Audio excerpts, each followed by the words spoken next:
Então vamos lá? Bom, a Selic subiu para 15%, isso você já sabia que ia acontecer, ou pelo menos a maioria das pessoas já acreditava. Só que agora começa um processo onde é possível fazer muito dinheiro nos próximos anos, se você conseguir acertar para onde que vai essa curva. Eu vou tentar te explicar como é que isso funciona aqui e também em que ponto que a gente chegou e o quanto a Selic a 15% ela pode ser considerada talvez um prêmio para os investidores que souberem utilizar isso aqui da maneira mais inteligente possível. Algumas pessoas ficam falando, né, que quando a Selic está nesse patamar significa que a taxa de inflação está muito alta ou que a expectativa de inflação está muito alta e que fica muito difícil ter rendimentos verdadeiros. Isso porque essas pessoas não conhecem como age a marcação a mercado nem a capacidade de geração de renda que uma Selic nesse patamar tem. A primeira coisa que a gente precisa compreender é como que fica a evolução do dinheiro e da dívida pública ao mesmo tempo nesse patamar. Para vocês terem uma ideia aqui, então, a calculadora de juros compostos, né? Eu vou te mostrar uma regra muito louca e que algumas pessoas costumam não pensar muito bem na hora que elas veem a Selic a esse valor. Se qualquer pessoa nesse momento, investir um valor aqui, independente do valor que seja, então vamos colocar aqui um valor de 100 mil reais, esse valor ele vai dobrar antes de 5 anos completos. Seriam 4 anos e 96 meses mais ou menos. Então 100 mil se transformam em 201 mil num prazo de 5 anos, né? E num prazo de 10 anos eles se transformam em assustadores 404 mil, porque essa curva vai acelerando, né? A velocidade vai ficando cada vez mais rápida quanto mais dinheiro a gente tem. Olha que loucura, né? E aí a cada 5 anos esse valor está dobrando. O que significa que a dívida pública brasileira, no patamar que ela está e da forma como ela está funcionando agora, ela está dobrando a cada 5 anos. Se hoje, né, boa parte do orçamento que a gente tem, ele é utilizado simplesmente na rolagem dessa dívida, mais da metade do orçamento ele é utilizado na rolagem dessa dívida, significa que a gente teria esse valor sendo consumido ao longo dos anos? Não exatamente, porque o governo, ele simplesmente emite novos títulos para pagar os títulos anteriores. Então, ele só joga essa dívida para frente e ele nunca pretende de fato pagá-la, né? Ele vai simplesmente carregar essa dívida sem nunca pagá-la. Agora, dá para você ver aqui que qualquer medida que o governo tenha feito nos últimos meses para tentar eliminar o gasto, para tentar cortar gasto, ela acaba se provando completamente inútil. Nesse patamar aqui, você não consegue fazer absolutamente nada que faça sua dívida diminuir. Imagina que você tivesse tomado um empréstimo de 10 mil reais, só que o governo toma empréstimo normalmente para 30 anos, né? Então, a cada 10 mil reais que o governo pegou, se transformaria em 600 mil. Como o governo pega milhões, então se você jogar aí, 1 bilhão vira um valor necessariamente absurdo, né? A gente está falando de 66 bilhões para cada bilhão pego pelo governo hoje. Então, isso aqui é o ponto que a maioria das pessoas fala, é crise, o país vai quebrar e etc. Mas essas pessoas se esquecem de estudar um pouquinho da história, porque a gente já teve a Selic acima dos 20%, a gente já teve a Selic num patamar bem mais alto que esse, e não, o país não quebrou. Obviamente as coisas ficam piores, o varejo não consegue vender muito bem, não consegue ser competitivo nesse patamar, o custo da dívida é alto e acaba impactando em toda a cadeia de produção, porque o Brasil é um país que sobrevive no crédito. Como assim sobrevive no crédito? Quando você vai fazer suas compras, muito provavelmente você utiliza no mínimo um mês de crédito, utiliza no mínimo 30 dias, que é quando você paga no cartão de crédito em uma vez. A maior parte dos brasileiros pagam as contas em 10, 12, né? E até no carnê em 24 vezes ou em 36 vezes, né? Então a gente percebe que o Brasil já tem uma alavancagem da população. Se a população normalmente se alavanca, com o custo de dívida desse jeito, um produto que custaria então 500 reais, se você analisar aqui quanto está custando para o comércio agora, porque o comércio tem que fazer antecipação de recebíveis. Então um produto que custa 500 reais, você vai considerar que 24 meses aí, por exemplo, são 2 anos, né? Então esse produto ele está com custo real de 661 reais. É 161 reais somente de juros. E quando o comércio, né, a Magazine Luiza ou a Casas Bahia ou qualquer comércio que você paga parcelado, ele vai antecipar, ele tem um custo de antecipação desse recebível. Para ele receber 500 reais, ele precisa pagar essa taxa de juros no tempo das parcelas. No cartão de crédito no máximo 1 ano, mas no carnê, etc., um prazo bem mais extenso, o que significa um custo de carrego dessa dívida muito maior, né? Ele tem que carregar essa dívida para frente ou antecipar. Se ele quiser receber no fluxo, ele não precisa, mas se ele também não antecipar essa dívida nesse período de tempo, ele também perde dinheiro, porque não tem como recomprar o estoque agora. Então, é nesse momento que as pessoas falam que o país vai quebrar, sei lá o quê, só quando a gente observa, né, como eu disse para vocês, a Selic histórica, a gente tem aqui então um ponto de inflexão. Eu vou te mostrar como você tem uma possibilidade aí de ganhar bastante dinheiro, simplesmente se posicionando da forma correta. É importante lembrar que isso aqui é um movimento arriscado. Eu estou te ensinando uma estratégia de altíssimo risco, né, utilizada pelos maiores investidores do país. Então, se a gente observar a Selic histórica, você tem aqui em 1995, na inflação de 22,41% e a taxa Selic em 36%. Foi o nosso ponto mais alto, porque é o início do Plano Real, uma tentativa desesperada de controlar a inflação. Depois disso, em 1996, ela foi para 22%, depois disso, em 1997, ela foi para 18%, depois disso, em 1998, ela foi para 28% e 19%. Você percebe que a taxa Selic, ela opera com taxas realmente altas aqui, né? E a menor taxa desse período aqui vai ser lá em 2006, a 15,40, com a inflação ainda de 3%. Então, algumas pessoas dizendo, olha, a Selic não deveria estar nessa altura, porque a inflação brasileira está completamente sob controle. Gente, a gente estava falando de uma inflação de 3% com a Selic a 15%, né? Você percebe aqui que o Brasil, ele estava tentando não só manter a inflação sob controle, ele estava tentando aqui impedir que ela fizesse pressão nos preços de qualquer maneira. Uma Selic bem alta, com 4,46, ela a 11,20, e aqui, ó, a gente consegue perceber que na história recente, então, né, nessa história mais recente da nossa economia, a última vez que a gente teve uma Selic a 15,40% aí, ou a 15% de fato, foi lá em 2006. As expectativas que a gente tem no momento não são de um corte na Selic, a gente não controlou a dívida pública, a gente não controlou os gastos, o governo tem falado muito mais em aumentar a arrecadação do que em controlar os gastos, o que mostra pra gente, né, em números gerais, que a gente tá distante ainda, talvez, do ponto em que isso comece a cortar. Agora, distante quanto, né? Você consegue perceber que esses fluxos, eles se modificam de um ano para o outro com relativa facilidade. A média da Selic, então, se você pegar aí até 2023, né, desde o começo da Selic até 2023, ela vai estar em 16,50%. Só que a Selic a 15, considerando as médias dos últimos anos, aí se a gente considerar desde os anos 2000, a gente já teria uma Selic muito mais baixa. A Selic, a média seria 14,40%, 14% aí, seria a média mais ou menos, desconsiderando os anos iniciais, e até mais baixa que isso. Ou seja, nesse momento agora, é correto afirmar que é improvável que a Selic suba mais 1 ponto percentual, 2 pontos percentuais nos próximos anos, de acordo com as regras vigentes nesse momento, de acordo com a trajetória da economia nesse momento. Se o Brasil arruma alguma confusão com a China, se o Brasil arruma alguma confusão com os Estados Unidos, se o governo não conseguir nem estagnar os gastos, mas sim aumentar esses gastos muito mais, é óbvio que a gente pode ter um crescimento grande ainda da Selic, mas é improvável que nesse momento atual a gente tenha uma Selic acima desse patamar. Tanto é que já para subir esse 0,25 agora, já existiam algumas dúvidas do mercado, já começou a ficar um pouco mais pesado, os investidores institucionais eles já acreditavam nessa alta de 0,25, mas já não era mais consenso, não é mais tão consenso quanto lá atrás, ou seja, estamos chegando perto do que se considera suficiente para a Selic. Nesse ponto agora, por que eu digo que você pode ter bastante dinheiro? Vamos lá, eu vou te mostrar um outro fenômeno aqui que vai ser muito importante para essa discussão, que é a marcação a mercado. Algumas pessoas têm uma dificuldade de entender isso, né? Eu não vou conseguir entrar no detalhe do detalhe disso aqui agora, né? Mas vou tentar te mostrar de maneira um pouco mais prática, talvez, né? Como é que você pode ganhar dinheiro com ela mesmo sem compreender ela muito bem. Então aqui você consegue perceber, né, um título, né,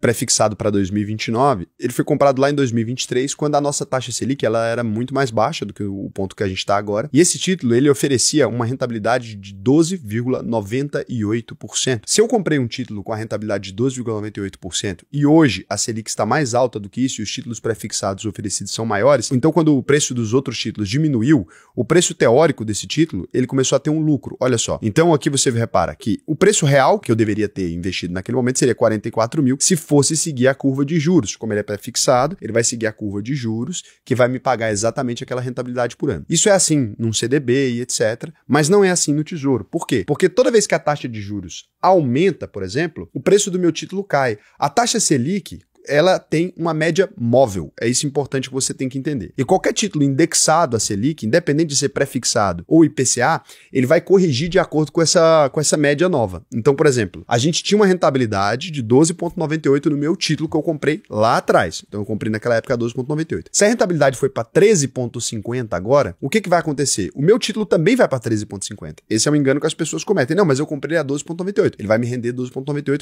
lá no final. Mas no meio do caminho, não. É por isso que a gente diz para você não colocar dinheiro que você precisa no Tesouro IPCA ou no Tesouro pré-fixado ou no Renda Mais. Você pode colocar no Tesouro Selic que ele corrige o valor automaticamente normal ali. Vai ter uma marcação a mercado, mas você não vai perceber. Esse fenômeno de marcação a mercado que eu tô falando aqui para vocês, se então o título começou a render 13,50, o meu também, que eu tinha comprado a 12,98, ele vai render 13,50. Para não sair do valor que eu contratei, o que tem que acontecer com o meu título? Ele tem que cair de preço, correto? Porque senão eu vou ganhar muito mais do que tinha sido contratado. Para vocês entenderem aqui então. Se eu comprei um título, né?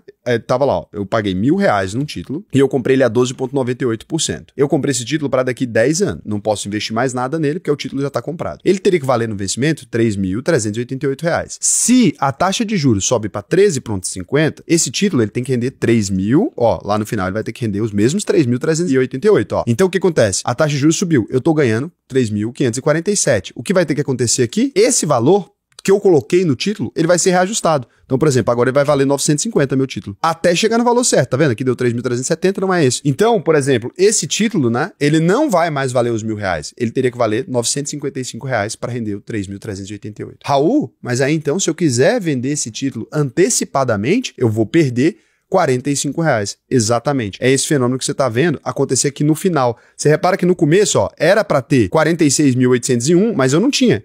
Eu tinha 52 mil. Se eu quisesse ter vendido nesse momento aqui, eu poderia ter vendido. Vou recolher os impostos e eu fico com esse valor que ele está rendendo. Então ele foi um título que era para estar valendo 45 mil, ele valeria 52 mil. Só que eu esperei, eu não queria antecipar esse título, né? Eu poderia ter antecipado no momento que a curva estava mais distante ali. Eu não quis. Aí o que aconteceu? A taxa Selic começou a subir. E agora, o preço do meu título, ele tá menos do que o valor que deveria. Então deveria estar 52 mil, agora ele tá 48 mil. Olha que merda. E aí aqui, ó, você repara lá no final, 55 mil, 54 mil, por exemplo. Eu tô perdendo R$1.000 nesse título aqui, então, em relação ao que estava contratado. Obviamente, se eu esperar o título até o vencimento, eu não vou perder esse dinheiro, tá? Se eu esperar o título até o vencimento, vai render exatamente aquele valor que estava contratado. Mas já a hora que a taxa de juros muda, você percebe o que aconteceu. Então aqui ficou fácil de você entender a janela que a gente está. Se no momento atual a nossa Selic está num patamar acima do que ela costuma ficar na média, significa que a gente tem uma oportunidade de ganhar dinheiro, ou não? Tem uma oportunidade aqui muito boa de ganhar dinheiro. Para vocês verem um exemplo aqui, o preço teórico desse título aqui deveria estar em 10.332, ele está em 10.746. Está muito pouquinho, os títulos que eram bons eu já antecipei, tá? Mas eu peguei aqui um exemplo para mostrar para vocês de um título que eu poderia encerrar agora. Então, se eu pegasse esse título aqui e vendesse agora, eu teria que pagar o IR em cima do valor do título, etc. Mas eu conseguiria ter um ganho, tá vendo? Porque, ou em vez de 10.332, eu tô ali com 10.746. Ok, aqui faz pouca diferença, são R$300. Mas para você compreender mais ou menos o que aconteceria, vamos supor o seguinte, eu fiz algumas contas aqui que vão ajudar vocês a compreenderem. Vamos supor que você comprou um título do Tesouro, com a Selic alta agora, comprou R$10.000 desse investimento aqui. Depois de um ano, por exemplo, o juros está em queda, ele foi para 11%. Então você teria uma valorização parcial desse título que teria ido para R$15.815. Ou seja, você teve um ganho de R$5.815, muito mais rápido, somente porque a Selic foi a 11. Se a Selic fosse a 7, por exemplo, o preço desse título, se a Selic ficasse muito baixa, né, daqui 2 anos, por exemplo, o preço desse título teria ido para R$23.545. Ou seja, você conseguiria um reajuste bem interessante. Então você teria tido um lucro aí de 135% em cima do valor contratado, ou uma rentabilidade de 53,45% ao ano. É claro que você não consegue fazer isso toda hora, você não vai conseguir fazer essa mesma rentabilidade de 53% em todos os anos, mas é uma rentabilidade perfeitamente aceitável quando a gente considera marcação a mercado. Então, se você agora, né, o que ninguém está te contando e que muita gente sabe, se você agora montar suas posições e a Selic cair, então se você fizer posições agora, tanto em Tesouro IPCA, quanto em Tesouro Prefixado, em renda mais, a violência é até maior, porque quanto maior o prazo, concorda que o título vai ter que reajustar para um valor ainda maior?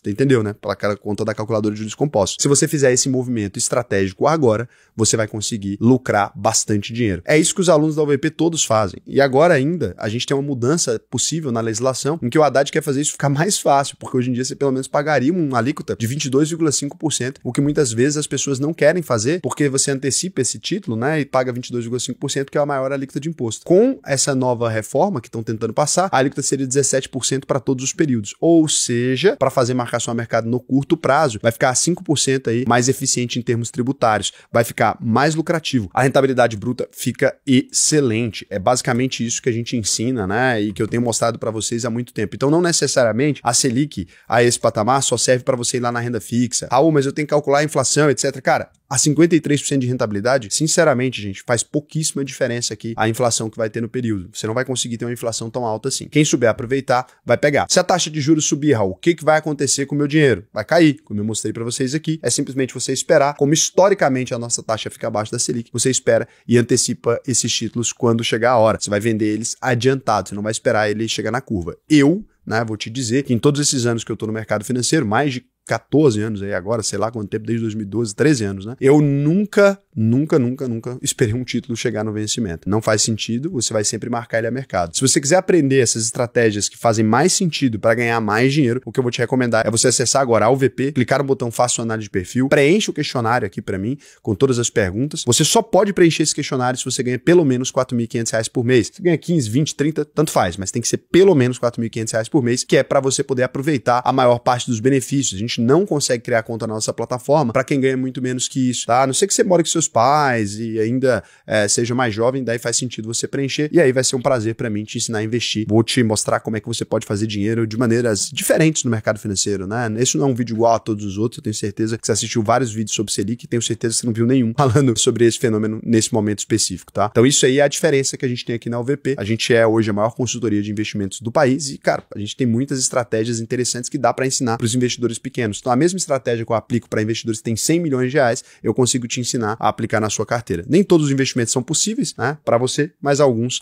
eles são abertos a todos nós. Agora, deixa eu verificar aqui se vocês mandaram alguma pergunta. Eu sempre gosto da gente fazer essa interação aqui. Como faço para ficar com um chupão no pescoço assim, meu mestre? Cara, isso aqui não é um chupão não, é uma espinha, cara. Quem me dera um chupão, pô. A Ellen Preise está comentando sobre um vídeo que eu fiz falando de uma empresa que criou um novo anabolizante, né, que aumenta músculo sem treinar. E eu falei mais do ponto de vista do investimento, só que esse vídeo atraiu uns marombeiros, muito estranho. E aí ela falou, e o coração não é um músculo que precisa da miostatina? Sim. Será mesmo que é possível inibir apenas uma parte do organismo? Não. O coração teria ele também ficaria super desenvolvido. Esse é inclusive o maior problema dos anabolizantes, né? Mas nos anabolizantes, esse é um problema que vem junto com outros colaterais. Esse novo medicamento, lá no estudo, se você quiser ver, na Regeneron, você tem ali, eles mostram que sim, o coração fica super desenvolvido, como nos outros anabolizantes, mas você tem os outros efeitos reduzidos. Então, assim, não tem como, gente. Não existe remédio sem nenhum colateral. É porque ele tem menos colaterais. O Scorpion, eu falei que esse vídeo atrai uma galera meio nada a ver, não, olha o Scorpion. Muito blá blá blá, pescaria barata, pegadinha com o título. É porque ele deve ter pensado que a gente ia discutir o remédio mais profundamente, né? Porque ele deve ser de outros vídeos.